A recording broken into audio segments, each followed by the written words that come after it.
Coming up next on Falcon Fever, the men's basketball team wins another division title. We'll show you how they did it.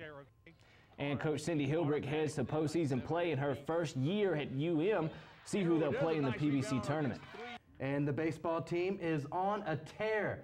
See how they did over the weekend. Falcon Fever starts right now.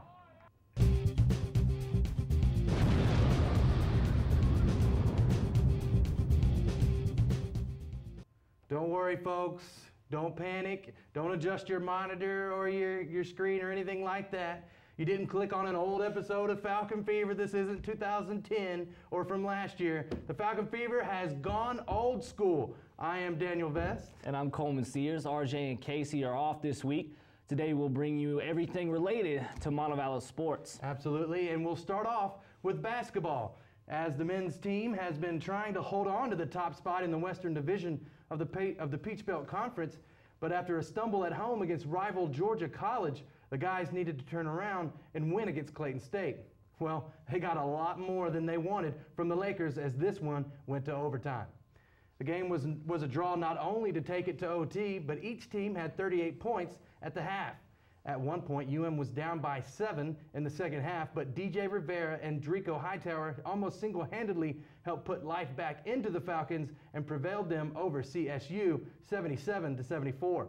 Rivera dropped 35 on the Lakers while breaking a couple of UM records on the way to the victory. His 14 made free throws and his perfect free throw percentage now hold their own places in the record books. Hightower added a great night. He scored 16. True freshman Ryan May scored 14 in the win. Now the guys set their sights on North Georgia, as that is the last thing that stands in their way of a PBC Western Division title. They battled it out in Bank Trust Arena, and for 5 seniors, it would be their last game at home. Let's go here. Danny Cummins is going to find the front of the rim, had a nice bucket. Now, next, Rivera is going to find Fitzgerald, who can't clean it up, so Rivera does it himself for 2 off the glass. Here, DeShazer is going to find Rivera in the post, and he fights through contact, gets the hoop and the foul, completes the 3-point play. Fitzgerald here is going to get a nice move to the rim. The big fella floats it in for 2. Next up, we're going to have Demarcus catching, shows off his nice play with a layup around the defender. DJ Rivera finished with 20 points and 9 rebounds, just shy of a double-double.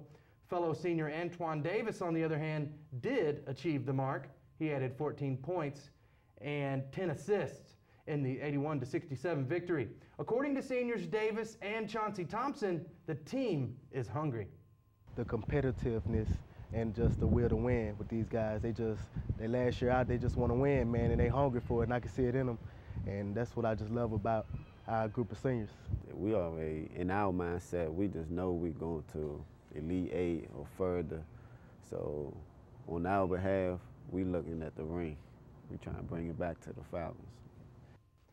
First-year head coach Cindy Hilbrick and her team didn't have the record they'd like to have in 2012, but they were still fighting for a postseason berth when the girls rolled in tomorrow, Georgia, to face Clayton State, the defending national champions nonetheless. The Lakers laid waste to the visiting Falcons pretty quickly. CSU jumped out to an early 16-4 lead en route to a 40-18 Laker halftime advantage. Tiffany McClure led the team in scoring. The senior grabbed 3 rebounds and scored 15 points. Zena Nazalowski came off the bench to score 8, and she also grabbed 5 boards. Even though the ladies lost to Clayton State, their postseason hopes were still alive as the team standing in their way, North Georgia, came to town for a sort of regular season play-in game to the conference tournament. In front of a home crowd, the girls didn't disappoint. It was a back-and-forth game until halfway through the second when the Falcons' Taylor Beverly was sent to the line by the Saints' Jasmine Manning. Beverly converted both free throws to put Montevallo up 39-38. The Falcons never looked back, winning the matchup 55-48. Beverly totaled 14 points and was just shy of a double-double with 9 boards.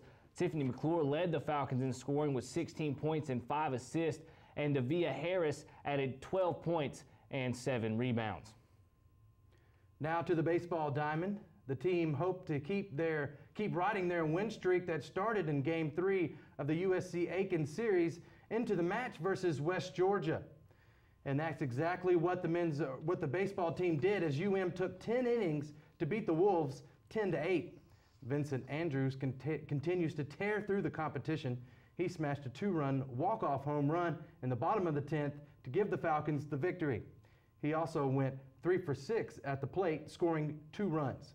Chris Ross also was on beast mode. He cranked 2 home runs and drove in 5 in the process. He was 3 for 4. He also scored 2 runs. Edward Brenzema picked up the win in relief. With some momentum, the Falcons look to carry over their newfound success to the next Peach Belt opponent on the schedule, Francis Marion, and they would tangle in a 3-game series at Kermit A. Johnson Field over the weekend. In Game 1, UM used a devastating 9-run second inning to thrash the Patriots 16-8. Vincent Andrews continues to tear the cover off the ball. He smashed 2 dingers against the Patriots pitchers. The junior drove in 3 runs while going 3 for 4 from the plate. Alex Stiver also had a round tripper. He drove in 2, scored 3 times, and walked once. In Game 2, the Falcons continued their hot hitting. Andrews hit another home run, this one while driving in 2. Preseason All-American Austin Doubley had a productive night. He went 3 for 4 from the plate. He also drove in 1 and scored once. UM won the second game 10-5. In Game 3 of the series, UM's power hitter Heath Peterson almost single-handedly defeated the Patriots. Peterson drove in 5 of Montevallo's 7 runs in the UM victory over FMU. His 2 RBI single in the 7th was the go-ahead score on the way to a 7-6 victory. He also smashed a homer in the 3rd and scored a run. Chris Ross provided the other RBIs for the Falcons. He knocked in a run off a sacrifice fly to center and a single in the 7th. Kincaid Kohler only pitched 2/3 of an inning in relief to pick up his first win of the season. Edward Brenzema came in the 8th inning and recorded the save. It was his first of the year. Well, Coleman, the tennis team has been working hard so far in 2012 and has reached the first conference opponent on their schedule. But the 2 matches have been, the conference match and the one before that, have been at the farthest ends of the competition spectrum. At the last second, Albany State called UM coach Mark McGuigan and asked to set up a match. So coach was like, sure, let's do it. The Falcons welcomed the Golden Rams and probably made them wish they hadn't have scheduled it. UM demolished ASU 9-0. Elena Nordgren, Lauren Blair, and Megan Stevens all swept the competition, winning 6-0, 6-0 in all of their singles matches. Their next opponent, nationally ranked Armstrong Atlantic. They swept the Falcons this time around. Nikki Polsarova and Blair were the only Falcons to score points in the singles competition. The Falcons tennis teams now stand at 4-3 overall. Here's Helena Nordgren and her thoughts on the season so far. It's doing pretty well. Hopefully we can do some good things if everyone stays out of injuries and we just keep working hard. So it should be a lot better than last year, I think. So I'm excited for the rest of the season. We just have to, every single match, we got to be ready. Like off the bat, we got to fight for it. We got to support each other. We got to cheer for each other. We got to get going. The men's golf team was back in action February 28th as they participated in the Mardi Gras Invitational in New Orleans. And things didn't go quite as planned in the Big Easy. UM placed 13th out of 15 schools. Leading the Falcons was junior Andrew Lowry. His 11 over par was good for 31st overall. Rualtville Hune shot a 17 over and Mariona Lapora shot a 23 over par.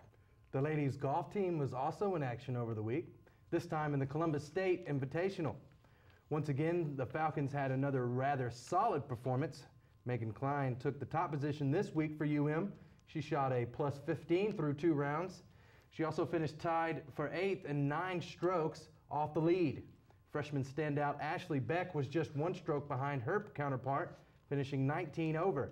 The lone senior on the squad, Emma Breen, came in 23rd.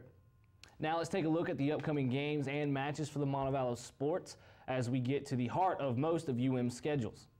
Both the men and women's basketball teams have postseason berths. They will take part in the Peach Belt Conference Tournament this week. The women grab the 4th seed in the West and will take on the top team in the East, USC Aiken.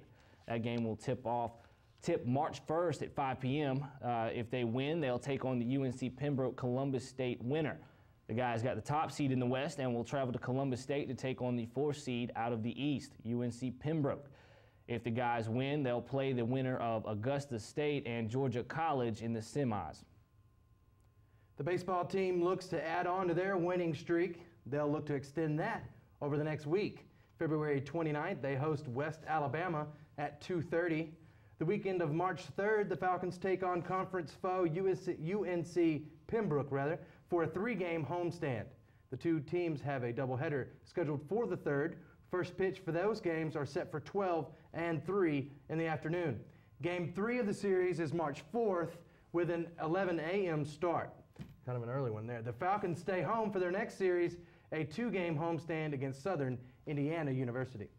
The tennis team is next on our schedule. March 1st, they face Tuskegee University at 2:30.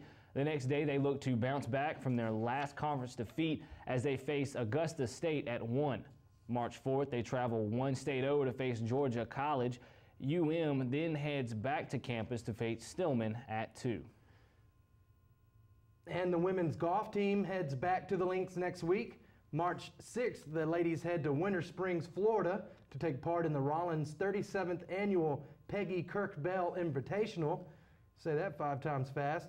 UM lady golfer and freshman phenom Ashley Beck has finished in the top 7 in each of her last 2 tournaments. Well, Daniel, if you want more Falcon Fever throughout the week, you can interact with us online. You can watch current and past Falcon Fever episodes on YouTube. Just search for Montevallo for you. Or you can become our friend on Facebook, where you can leave a comment, talk about recent games, or give a shout out to your favorite UM player. And last but not least, you can also follow us on Twitter. Just search for UM Falcon Fever. And for extended sports coverage, for team rosters and all other Falcon sports news, go to MontevalloFalcons.com. Well, that's all for us here at Falcon Fever.